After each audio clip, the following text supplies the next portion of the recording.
السلام علیکم ورحمۃ اللہ۔ ایک نوجوان کی شادی ہوتی ہے۔ وہ اپنے والد کے پاس جاتا ہے کہ وہ اس کے لیے نئے ازدواجی سفر کے لیے برکت کی دعا کرے۔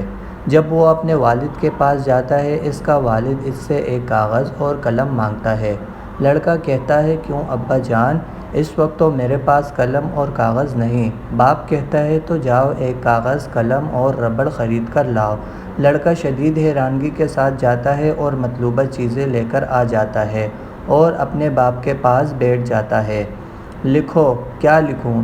جو چیز چاہے لکھو۔ نوجوان ایک جملہ لکھتا ہے۔ باپ کہتا ہے، اسے مٹا دو۔ نوجوان مٹا دیتا ہے۔ باپ، لکھو بیٹا، خدا را آپ کیا چاہتے ہیں؟ باپ کہتا ہے، لکھو۔ نوجوان پھر لکھتا ہے، مٹا دو۔ لڑکا مٹا دیتا ہے۔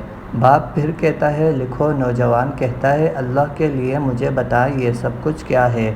باپ کہتا ہے، لکھو۔ نوجوان لکھتا ہے۔ باپ کہتا ہے، مٹا دو۔ لڑکا مٹا دیتا ہے۔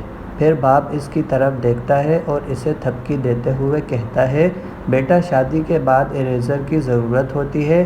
اگر ازدواجی زندگی میں تمہارے پاس ربڑ نہیں ہوگی جس سے تم اپنی بیوی کی غلطیاں اور کوتاہیاں مٹا اور معاف کر سکو، اور اسی طرح تمہاری بیوی کے پاس اریزر نہ ہوا جس سے وہ تمہاری غلطیاں اور ناپسندیدہ باتیں مٹا سکے، اگر یہ سب کچھ نہ ہوا تو تم اپنی ازدواجی زندگی کا صفحہ چند دنوں میں کالا کر لو گے۔ اگر ویڈیو اچھی لگی ہو تو ویڈیو کو لائک کریں، چینل کو سبسکرائب کریں۔ جزاک اللہ۔